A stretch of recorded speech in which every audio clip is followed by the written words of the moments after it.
En aquel tiempo, al ver Jesús el gentío, subió a la montaña, se sentó, se acercaron sus discípulos, y él se puso a hablar enseñándoles. Dichosos los pobres en el espíritu, porque de ellos es el reino de los cielos. Dichosos los que lloran, porque ellos serán consolados. Dichosos los sufridos, porque ellos heredarán la tierra. Dichosos los que tienen hambre y sed de la justicia, porque ellos quedarán saciados. Dichosos los misericordiosos, porque ellos alcanzarán misericordia. Dichosos los limpios de corazón, porque ellos verán a Dios. Dichosos los que trabajan por la paz, porque ellos se llamarán los hijos de Dios. Dichosos los perseguidos por causa de la justicia, porque de ellos es el reino de los cielos. Dichosos vosotros, cuando os insulten y os persigan, y os calumnien de cualquier modo por mi causa. Estad alegres y contentos, porque vuestra recompensa será grande en el cielo. Palabra del Señor. Gloria a ti, Señor Jesús. Asiento.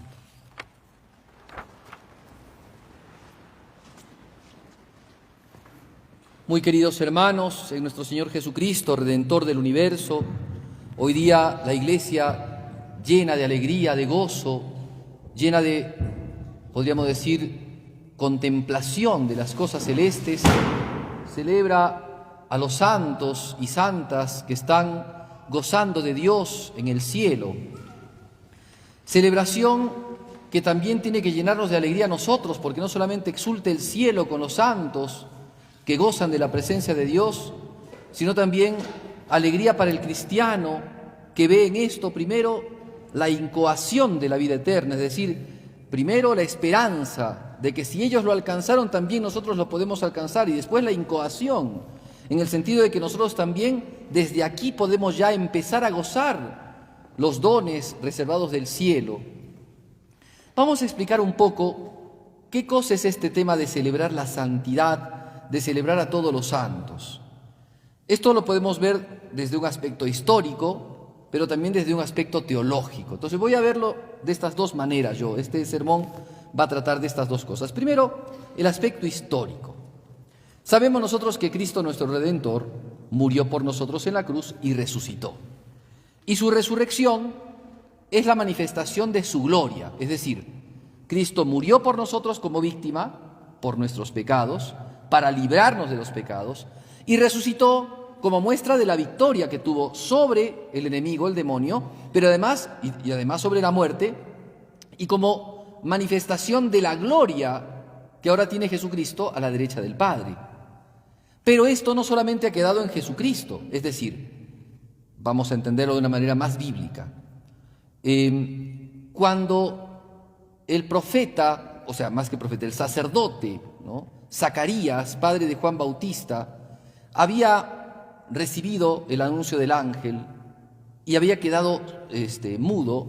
Una vez que nació Juan Bautista, se le abrió la boca cuando le preguntaban qué nombre tiene el niño, qué nombre le van a poner al niño. Todos querían ponerle Zacarías. Él dijo, por una tablilla, Juan es su nombre, ¿no?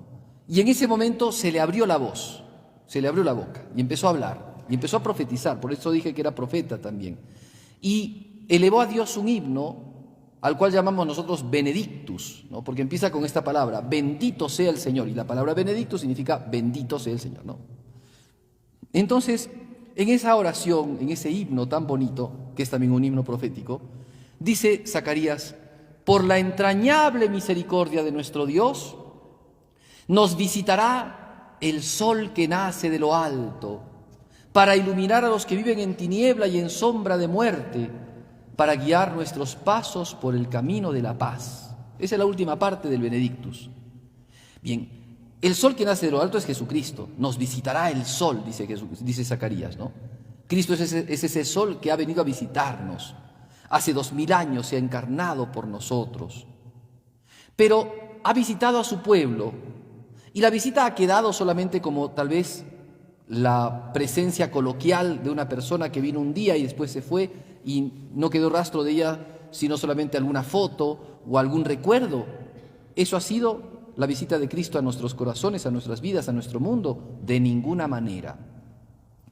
Cristo ha venido a este mundo y ciertamente ha subido al cielo, pero también se ha quedado con nosotros y ha dejado un regalo, una prenda, un don maravilloso para todos los seres humanos. Y ese don maravilloso es la gracia de Dios.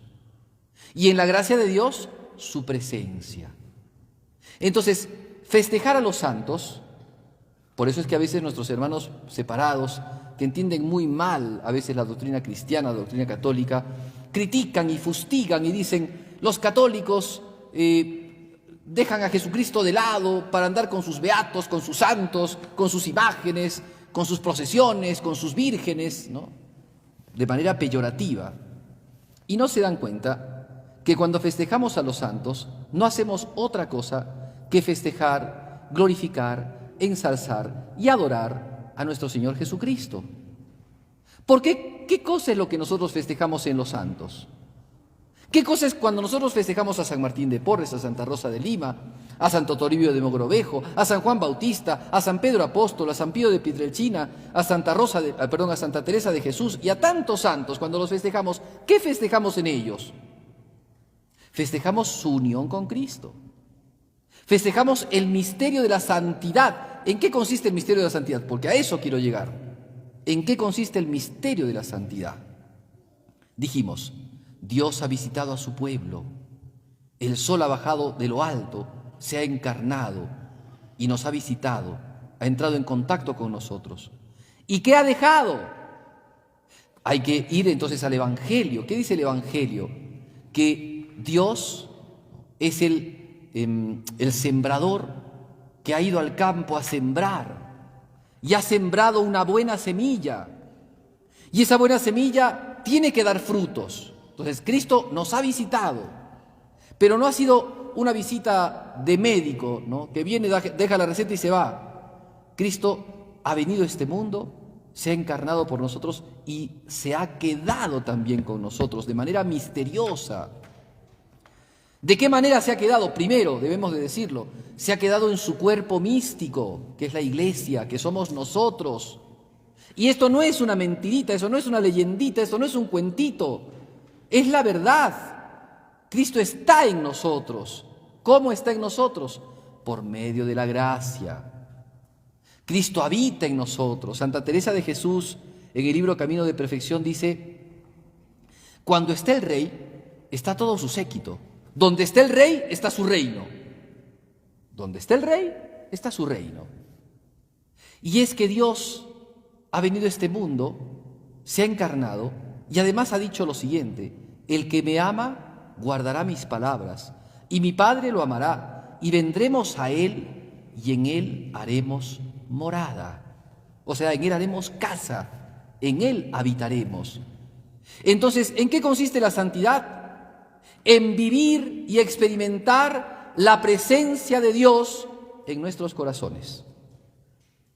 Por eso es que la santidad no es algo perdido, no es algo alejado, no es algo de algunos, no es algo de personas raras, de personas extrañas o extraordinarias. No, ciertamente es de personas extraordinarias, pero la santidad es para cada uno de nosotros. ¿En qué consiste? En hacer milagros, en tener esa capacidad, podríamos decir, ese carisma, ¿no? Esa gracia carismática de poder hacer profecías, de tener visiones, de poder hablar en lenguas, o de poder hacer milagros, o, no sé, de sanar a los enfermos, o tantas cosas. No, Eso no es la santidad. Esos pueden ser carismas, algunos, habrá que distinguirlos, habrá que discernirlos. Pueden ser carismas que vengan de Dios, pero eso no concede la santidad, eso no es santidad. Eso no es santidad. ¿En qué consiste la santidad?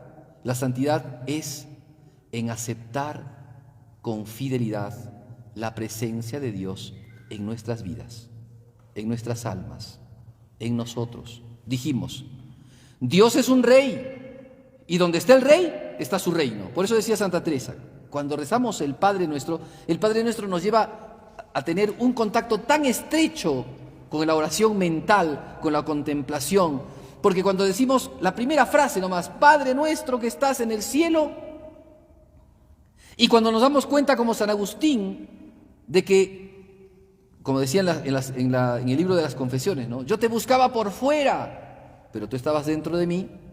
Entonces nos damos cuenta que Dios está dentro de nosotros. Dios está en nuestro corazón. Entonces el cielo de Dios es nuestro corazón, es nuestra alma, es nuestra vida. ¿Qué es entonces vivir la santidad? Es darnos cuenta de eso, primero. Es despertar, darnos cuenta que Dios está en nuestro corazón. Con el bautismo, con la gracia, Dios está en nuestro corazón. ¿Cuándo Dios no está en nuestro corazón? Cuando nosotros hemos cometido pecado mortal, cuando nos hemos alejado de Dios. Ahí Dios no está en nuestra alma. Dios está como Dios, por su divinidad, por ser causa de las cosas, está en todas las criaturas, inclusive en las piedras. Pero por la gracia de Dios está en nuestras almas como amigo, como padre, como cercano, como íntimo. Vendremos a Él y en Él haremos morada, como habitante de nuestras almas, como rey de nuestras almas. Ahí está Dios. Entonces, ¿qué es vivir la santidad? Es sencillamente vivir la presencia de Cristo, el Rey de nuestros corazones, vivir con fidelidad su presencia, distinguir claramente su presencia y vivir en unión con Él. En eso consiste la santidad. ¿Es muy difícil de entender? No es tan difícil. Es difícil a veces de vivir porque por ahí somos ingratos, por ahí somos despistados, por ahí somos imperfectos y por ahí somos muy pecadores. Pero no es difícil de darnos cuenta. ¿Qué significa ser santo? Significa ser un milagrero, ser aquel que puede hacer curaciones, puede hacer actos de magia, puede, no sé, hacer cosas raras. No, ciertamente que han habido santos a los que Dios les ha concedido una luz muy especial y han podido hacer auténticos milagros, por supuesto. Pero no consiste la santidad en los milagros. Piensen ustedes, la Sagrada Escritura de Juan Bautista, del cual Jesucristo dijo, no hay hombre más grande nacido de mujer. No hay alguien en este mundo más grande nacido de mujer. Juan Bautista es el más grande. ¿Cuántos milagros hizo? ¿Cuántos milagros? La Sagrada Escritura no cuenta ningún milagro de Juan Bautista. Ninguno. Pero Juan Bautista era un hombre grande. Era santo, por supuesto que sí. Porque vivía en la presencia de Dios. Y porque Dios lo movía a actuar y obraba en la presencia de Dios, aunque vinieran degollando. De hecho, lo degollaron. Porque por vivir en la presencia de Dios y vivir en la prudencia de Dios y no en la prudencia de la carne, por seguir a Dios y no a los hombres, no tuvo ningún problema de decirle en su cara a un rey, estás cometiendo pecado, porque estás viviendo con la esposa de tu hermano, estás en adulterio y en incesto. Y por eso se granjeó la enemistad, el odio y la maledicencia de la mujer de Herodes, o sea, de la concubina de Herodes, y lo terminaron matando. Pero ¿en qué consiste la santidad? Consiste no entonces en hacer milagros, sino en vivir en la presencia de Dios. Ese es el secreto de la santidad, vivir en la presencia de Dios. Si nos diéramos cuenta de esto, si nos diéramos cuenta que tras la confesión, del sacramento de la confesión, Dios habita en el alma, estamos limpios, entonces Dios entra en el corazón. Cuando cometemos pecado, lo apartamos a Dios del corazón, lo sacamos de nuestras vidas. Entonces, Dios, que es amigo del alma, se encuentra con la puerta cerrada de nuestro corazón.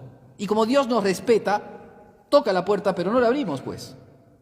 Pero cuando nosotros le abrimos las puertas, cuando entramos en la humildad por el sacramento de la confesión, en la limpieza del corazón, Dios entra en el alma y habita allí, y está allí.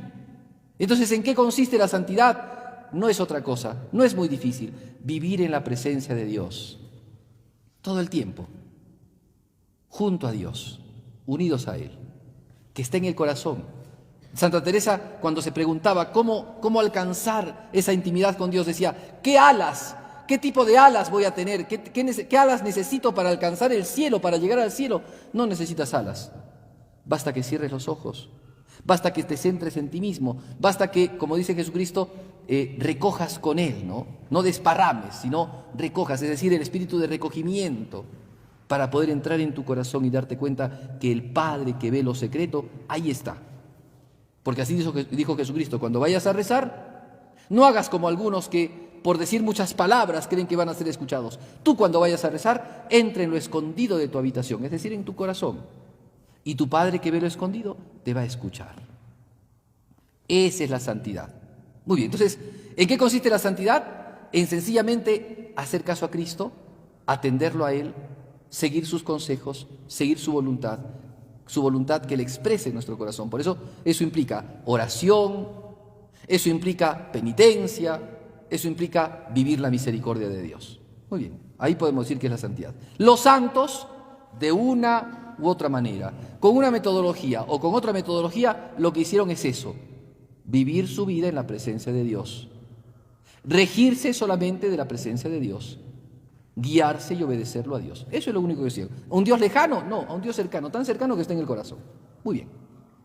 Segunda parte, la santidad o la fiesta de los santos, ¿no? ¿En qué consiste? ¿Por qué festejamos a los santos?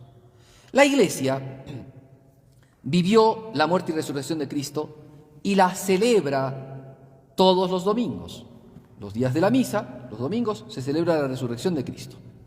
Pero a medida que pasó el tiempo, los predicadores del Evangelio y los cristianos sufrían persecuciones, sufrían injusticias, y muchos de ellos, por ser cristianos, empezaban a dar la vida por Jesucristo. Esos empezaron a ser llamados testigos, en griego, mártires. Entonces, esos mártires que se entregaban por Jesucristo, es decir, que preferían morir antes que renunciar a ser cristianos, que cuando les decían, quema incienso a los ídolos, ¿no? O métete al banquete de los ídolos, o renuncia a tu Dios, ellos decían, prefiero la muerte a dejar de ser cristiano, y los mataban. A muchos los colgaban en cruces, a otros los quemaban, a otros los tiraban a las fieras, a otros los decapitaban y les hacían una cantidad de cosas. Pues, cuando la Iglesia empieza a vivir el testimonio de los mártires, se da cuenta de que en ellos hay una fuerza que no viene de los hombres. En ellos, en estos hombres que han dado la vida por Cristo, algunos eran niñitos, jovencitos, otros eran personas totalmente desarmadas y daban la vida por Jesucristo. Tenían una fuerza que los hombres comunes no tienen. ¿De dónde venía esa fuerza?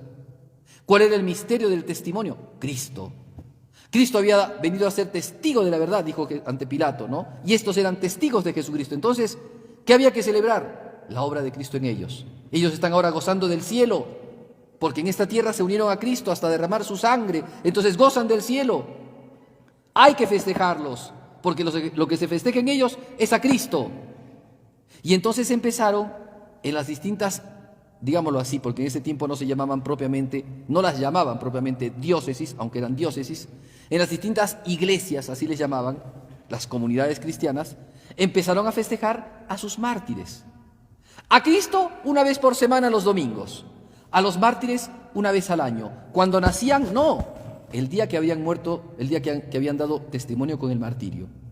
Y así entonces la Iglesia, desde muy primitivamente, empezó a celebrar a los mártires, a los testigos, y les empezó a llamar santos, porque ya San Pablo a los cristianos, a nosotros, nos llamaba santos, por esa realidad, porque Dios está presente en nuestras vidas, porque Dios está en nuestras almas por la gracia, por eso nos llamaba santos.